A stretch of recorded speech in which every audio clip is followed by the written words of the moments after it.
Entonces empecemos con las tendencias de la farma para el 2021. Les trajimos este mapa de calor o mapa dimensional en el que se muestra el mundo farmacéutico a qué se está direccionando. Y ya no está supply chain, ya no está soporte científico, ya no está lo que antiguamente y antes del COVID estaba como lo más importante para las farmacéuticas, inclusive la propiedad intelectual era uno de los puntos más grandes, sino ahora inclusive lo que más está tomando fuerza es el movimiento hacia la inteligencia artificial en todos los aspectos de la cadena de valor farmacéutico.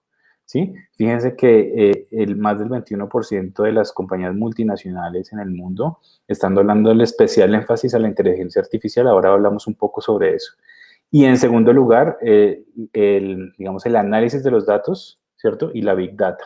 Esos son los dos, entre todas las que ustedes están viendo ahí, obviamente Precision Medicine también es muy importante y otras muchas también son importantes, pero les traíamos esta gráfica para que vean hacia dónde está apuntando la Big Pharma actualmente en el mundo y hacia dónde se está poniendo los ojos del dinero en nuestro sector. Entonces es muy importante que lo tengan en cuenta porque allí es donde se le va a poner especial atención ahora en el 2021 y en los próximos 2 o 3 años. Un poco para estandarizarnos todos, para los que no saben qué es la inteligencia artificial o lo que le llaman la IA, y específicamente en salud, ¿vale?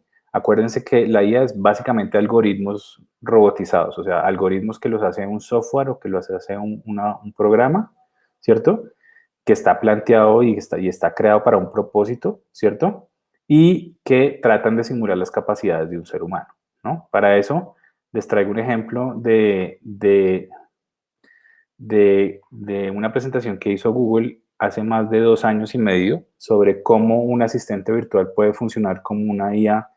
Alex, me revisa por favor si el público que nos acompaña puede escuchar el video, pero si no lo pueden escuchar de todas maneras, en la parte de abajo van a poder ver, van a poder leer lo que está diciendo el video. Básicamente lo que pasa aquí es que Google creó un robot, un bot, ¿cierto? Con inteligencia artificial, que es lo que estamos hablando, que se hace pasar por el asistente virtual de una persona y ese asistente virtual llama a la peluquería, ¿cierto? Al salón de belleza para agendar una cita con la chica, la recepcionista que recibe las llamadas y agenda las citas para la peluquería. Y así es como hace Google toda la interacción humano-máquina en inteligencia artificial.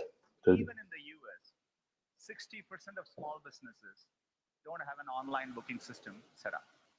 Let's say you want to ask Google to make you a haircut appointment on Tuesday between 10 and noon. What happens is the Google Assistant makes the call seamlessly in the background for you. So what you're going to hear is the Google Assistant actually calling a real salon to schedule the appointment for you. Let's listen. How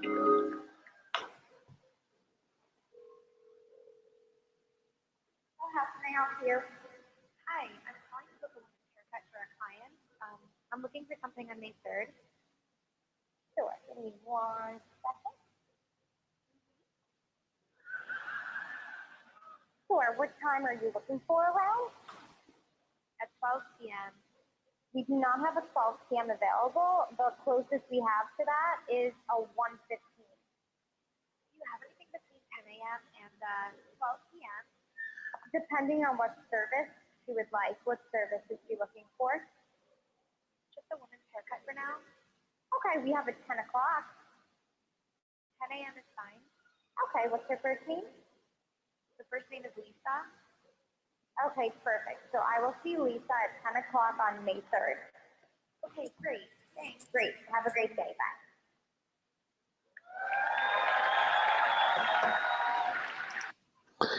muy bien, pues eso es solamente un ejemplo. Esto pasó hace más de 2 años y medio, en el que Google ya desarrolló una tecnología para que cada uno de nosotros tengamos un asistente virtual y empiece a hacer cosas por nosotros. Ahora, traspolen esto al mundo de la salud. Esto ya se está empezando a trabajar en Estados Unidos también y es tener las secretarias virtuales de los médicos para que la misma secretaria virtual o le escriba un chat por WhatsApp al paciente o bien llame al paciente como ustedes vieron aquí y haga una interacción entre robot y humano para que le llene la agenda al médico y esa agenda pueda quedar completa todos los días y el médico pueda tener su agenda cuando la tenga disponible. Una vez termina este asistente, entra el Google Calendar del usuario y le ocupa la agenda para que la persona ya sepa que tiene que ir a la peluquería o como lo estoy diciendo, ya tiene su paciente listo. En el caso del que un paciente llame o escriba por WhatsApp para cancelar la cita, inmediatamente el robot entonces empieza a buscar automáticamente ocupar esa cita con otros pacientes que no han venido en 3 meses o así. Y esta tecnología ya está funcionando, ya es muy común en Estados Unidos y ahora en España y en Latinoamérica está empezando a transferirse. Pero bueno, el punto importante es que empecemos a pensar desde nuestros puestos de trabajo qué acciones podrían generarse a través de un algoritmo que se vuelvan automáticas y que no necesite la interacción artesanal de un humano, sino que se pueda transferir hacia un robot. Y también empecemos a pensar en los delegados o los representantes médicos de qué acciones que ellos hacen que no generan valor, ¿cierto? Se pueden traspolar y se pueden convertir en un robot para que esto se pueda hacer de forma automática, ¿vale? Muy bien.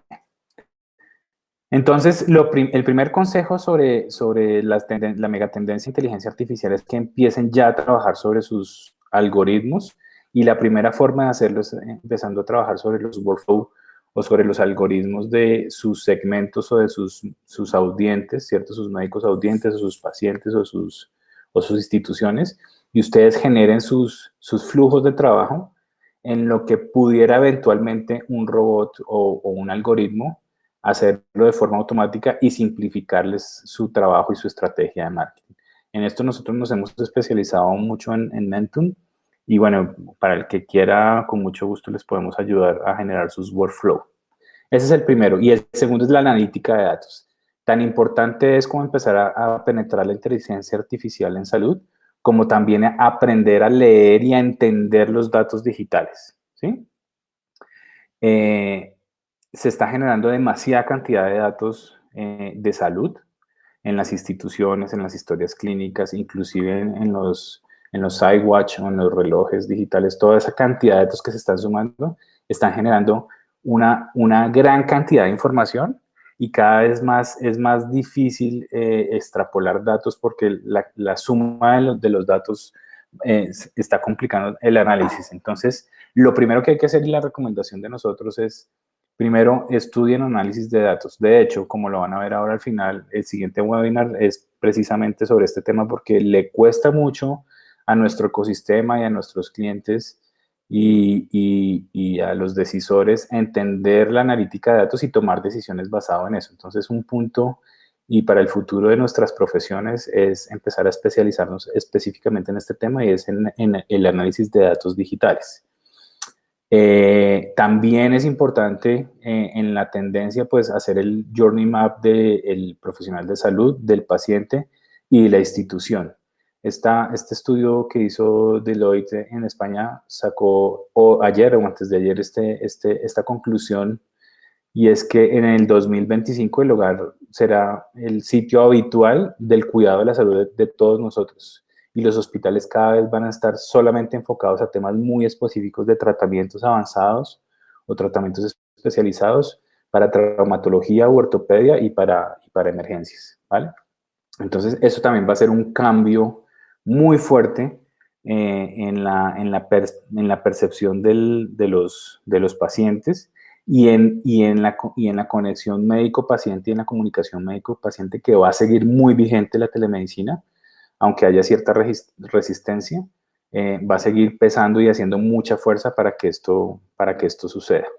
Entonces, al final del ejercicio y ya enfocándonos un poco más en marketing, recuerden que cada vez la medicina va a ser mucho más personalizada, ¿cierto? Y va a ser en casa y cada vez más vamos a tener enfermeras o nurses y doctores y pacientes. Es decir, cada vez más nuestra población de audiencias va a ser mucho más digital y nosotros tenemos que estar a la altura de esta audiencia para poder estar en pleno contacto con ellas. Es así como, por ejemplo, en nuestro caso desde Mentum llevamos ya 2 años haciendo formaciones específicas y inclusive tenemos un curso virtual para los médicos de cómo convertirse en un médico digital o cómo ser un médico digital, y estos son los 5 ejes que un médico debería tener, digamos, en el mínimo de habilidades eficientes para poder estar ahora en el entorno digital.